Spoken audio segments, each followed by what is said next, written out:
उस वेंचुरी को, उस जो डिब्बे में आप घोल बनाए हैं वेंचुरी को डाल देंगे।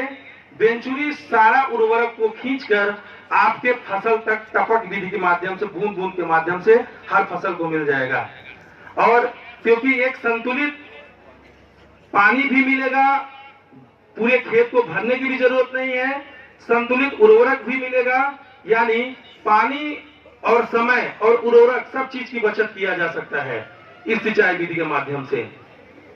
इसके अलावा mini sprinkler rain gun, mini sprinkler लगभग 10 मीटर आपका कवर करता है चारों तरफ, और रेन गन लगभग 24 मीटर तक आपका कवर करता है, वो गन लगा हुआ है। तो ये ऊपर से पानी का बौछार होता है, और इस बौछार से जो पौधों में जो धूल धक्कर जमे हुए होते हैं, ऊपर से जब पानी गिरता है तो साफ हो जाते हैं। क्योंकि आपको मालूम है, जैसे हम लोग रिस्पायरेशन की प्रक्रिया करते हैं, वैसे पौधे भी श्वसन की प्रक्रिया करते हैं, उसे फोटोसिंथेसिस बोला जाता है, प्रकाश संश्लेषण बोला जाता है। प्रकाश संश्लेषण क्या होता है, हम लोग नाक के माध्यम से, मुंह के माध्यम से रिस्पायरेशन करते हैं, वैसे पौधों में छोटे छोटे रंध्र होते हैं जिसे स्टोमेटा बोला जाता है।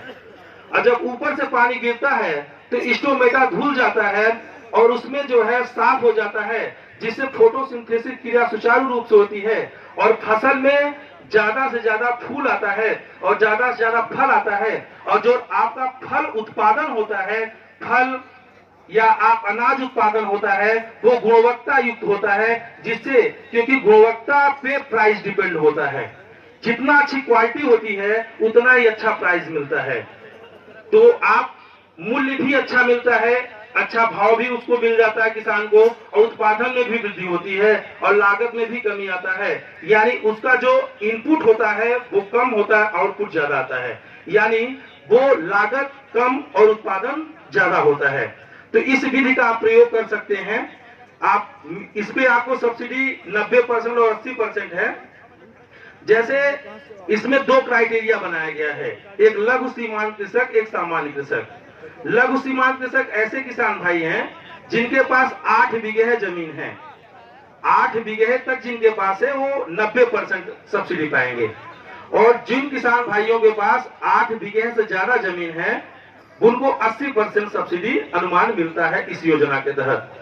तो माननीय प्रधानमंत्री जी का ये जो महत्वाकांक्षी योजना है, प्रधानमंत्री कृषि सिंचाई योजना, पर drop more crop micro irrigation का, इसका आप लाभ ले सकते हैं उद्यान विभाग द्वारा। इसके अलावा हमारे यहाँ बुंदेलखंड योजना चलता है जिसमें प्लांटेशन होता है, बागवानी। इसमें किसान भाई 1 हेक्टेयर तक फलदार वृक्ष लगाते हैं और उसको घेर बार करते हैं। तो उन किसान भाइयों को जो ये प्लांटेशन करते हैं, बागवानी लगाते हैं, बुंदेलखंड योजना के तहत उनको 3000 रुपए पर मंथ दिया जाता है, वो 3 साल तक दिया जाता है। अर्थात वो किसान को कंटिन्यू हर मंथ 3000 डीबीटी उसके खाते में कर दिया जाता है, उसको संरक्षित करने के लिए।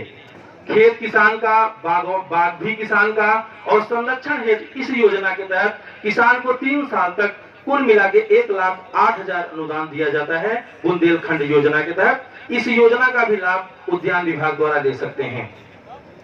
इसके अलावा जो समस्या है, जैसे मवेशी की समस्या है, मवेशी से समस्या है, वो फसल लगाते हैं लेकिन फसल को चर जाते हैं, तो उसके लिए हमारे यहाँ एक योजना है आयुष मिशन।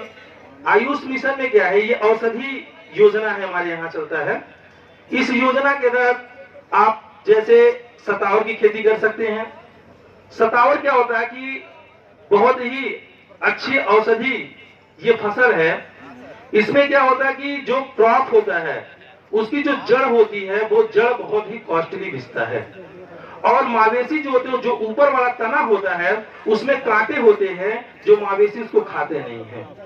तो ये लगभग 1 बीघे में 5000 पेड़ लगते हैं, 4 बीघे में लगभग आपका 20,000 पेड़ लगेगा। और एक पेड़ में मिनिमम जो आप अभी देखेंगे, क्योंकि बहुत सारी जगह लगा हुआ है, बिरोही में लगा, बहुत सारी जगह लगा हुआ है, तो लगभग एक आपके पेड़ में मिनिमम 1.5 से 2 किलो तक का कम से कम आपको फसल में उत्पादन मिल जाता है। और मिनिमम जो ये बेचेगा, ऐसे तो सताव अगर सुखा के बेचेंगे तो लगभग 400 रुपए 500 रुपए किलो बिकता है, लेकिन मिनिमम 100 से नीचे ये कॉस्टली का नहीं बिकता है। अर्थात आप मल्टीपल कर लीजिए, अगर आप सतावर की खेती करते हैं तो उससे आपको बहुत अच्छा लाभ मिल सकता है, मवेशी से भी संरक्षण मिल सकता है।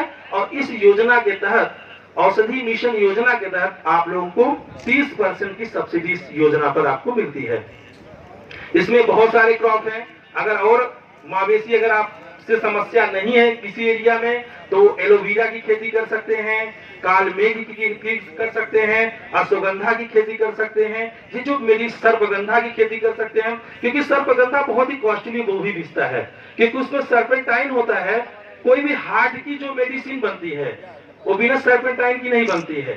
तो क्योंकि देख रहे हैं जो समस्या प्रदूषण युक्त जो हमारा समाज बन चुका है, ज्यादा प्रदूषण हो चुका है, इसमें देख रहे हैं कि हार्ट के पेशेंट ज्यादा हो रहे हैं। तो इसके लिए आप जो है सर्पगंधा की खेती कर सकते हैं। सर्पगंधा अच्छा कॉस्ट आपको मिल सकता है। तो इन सब